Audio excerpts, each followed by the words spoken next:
my channel. It's your girl Ari, and we're back with another video. If you're new here, hey, don't forget to subscribe to the channel to join the family. Okay, so boom, we're going to go ahead and continue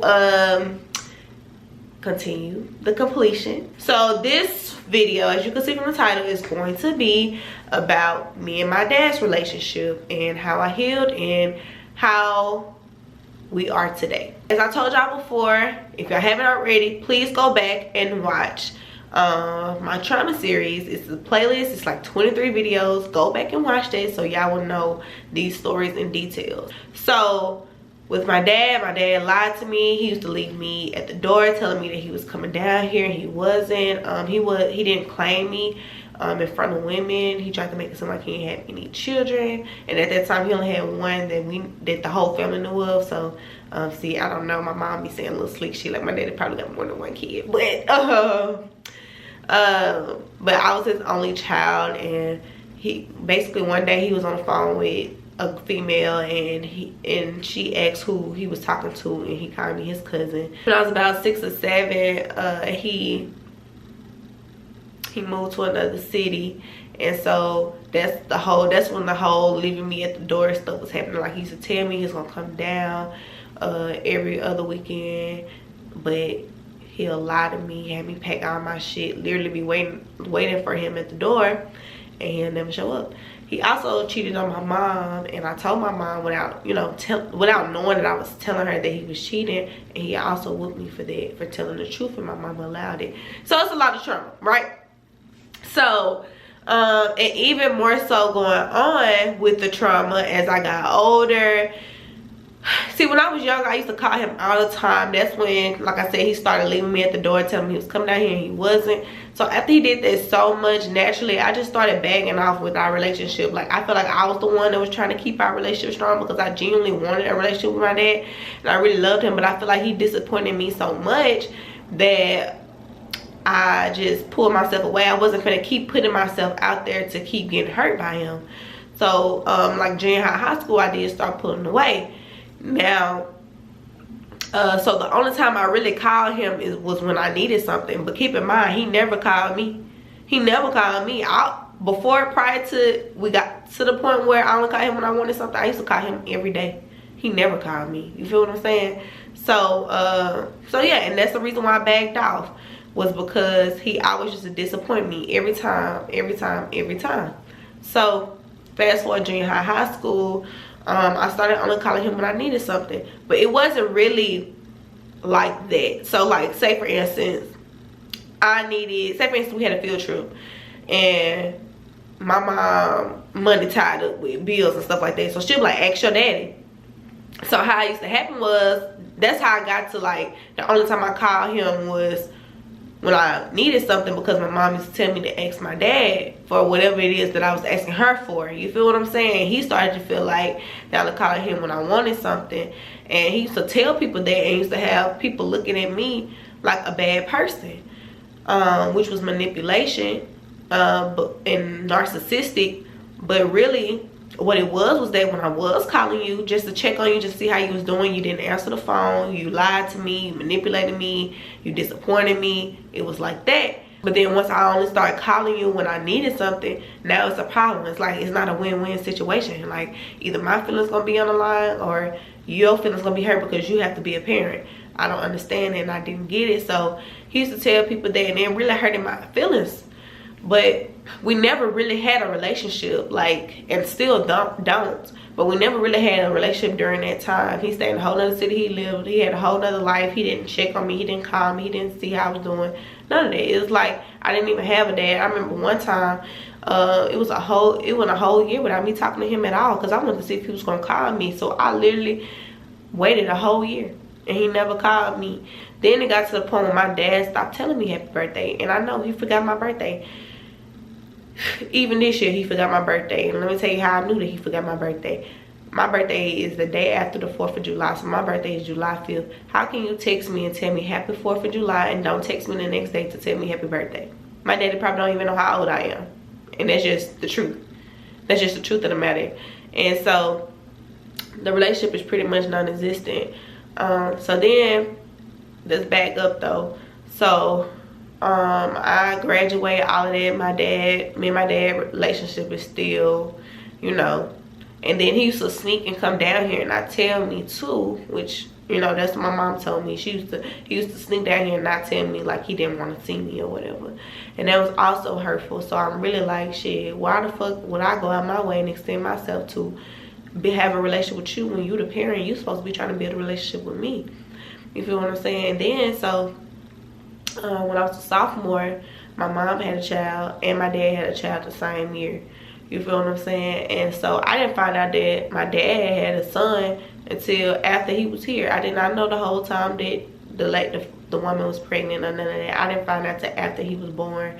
And it is hard for us to have a relationship because, for one, we're basically about 4 hours away from each other.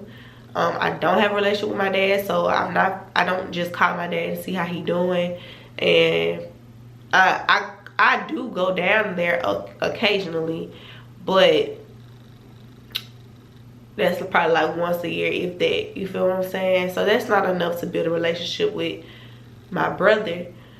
And I do hate that, and I do feel bad about that, but I feel like that's when my dad needs to come into play. My dad needs to be making time to come down here to not only see his family, but to see me too. Like, spend time with me too. I have a child now. You feel what I'm saying? You have a granddaughter that only seen you when she was an infant. You feel what I'm saying? So she don't know who you is. I did want a better relationship with my dad because I also want to build a relationship with my brother. Now let's fast forward, because like I said, it'll be me and my dad to go months without talking to each other. And this was when I decided that I no longer want to even engage in conversation with him. So what happened was that my daughter had her first birthday party, which is documented. So if y'all want to watch her party, she had a Grace's Corner party. It is here on my channel. But what happened was, he told me, oh, I'm coming down there, I'm coming down there, I'm coming down there to come to Ari party or whatever. So the week of that Thursday, I texted him. I said, hey, I just want to make sure, are you coming down here?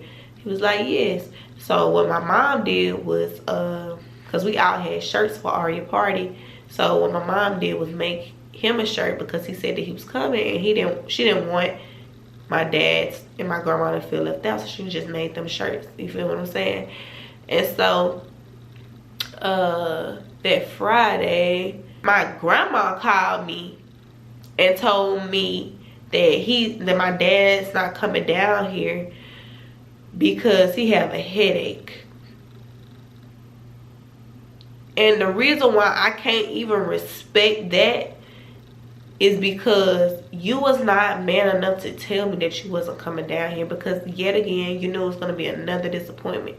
And the reason why I decided to just dead the relationship there is because you're not about to do this to my daughter. Like, you're not going to be, you know, building a relationship with her or being on and off in her life. Like, either you're going to be in her life or you're not. You are her grandfather. And you haven't seen her. My baby is about to be 2. I don't even think you seen her. No, you didn't see her at all since she been 1. Because, like I said, your opportunity was to come to her birthday party, and you didn't. And he haven't seen her this whole year. So, she's about to be 2 in December. So, it's like, I don't know. It's weird. It's really weird. But, like, at this point, I've accepted everything that my dad has done. And honestly, I'm just not even interested in a relationship with him at this point, because it's like when I was trying, like, we'll try it and it'll stop, we'll try it and it'll stop.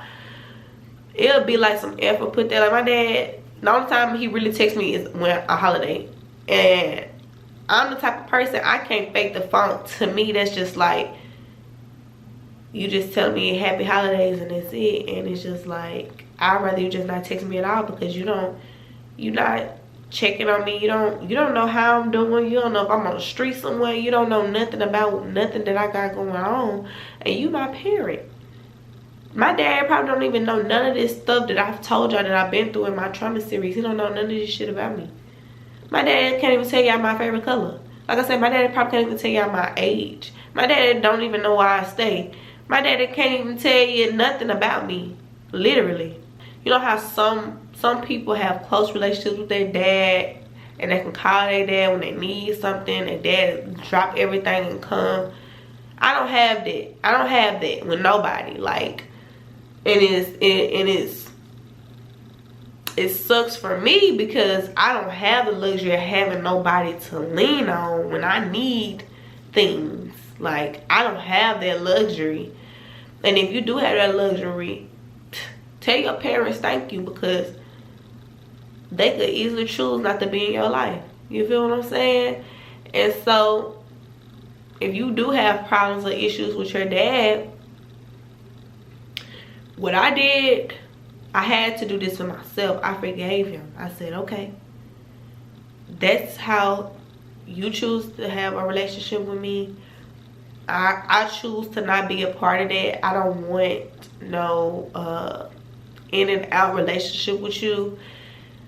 We don't have to see each other ever again, which is hurtful. You feel what I'm saying? It hurts for me to say that. We don't have to talk to each other ever again, which is hurtful as well, because he's living and I'm living.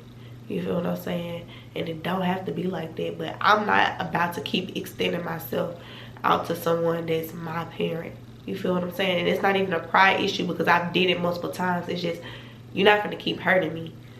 You're not about to keep hurting me. So I made peace with the situation. I said, you know what? I'm more at peace without even talking to him than the in and out relationship.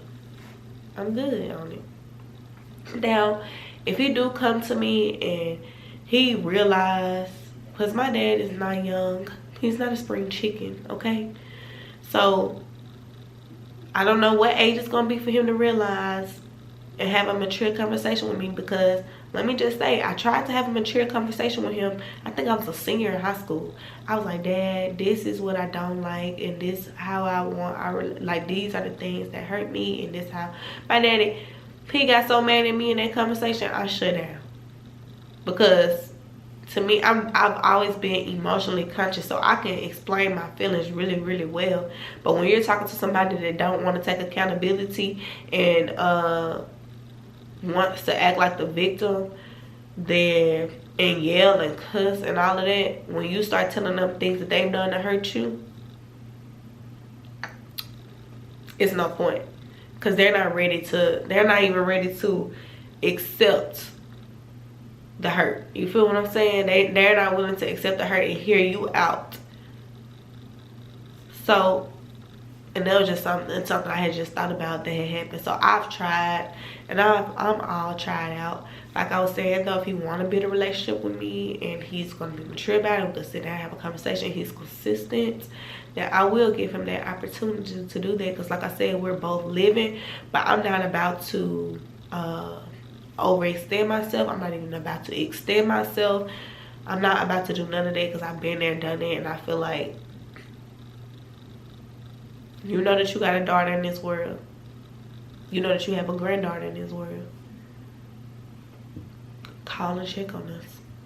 And I will say too, it did take me some time. Like, it took me years to even get to the realization that I don't want a relationship with him. And it took last year in December, after all of this time of trying, since I was fucking 7. You feel what I'm saying? On and off trying though. Like, it wasn't consistently trying, but it was on and off trying, to be fair. But I gave up on my daughter's birthday, and I'm okay with it. Okay?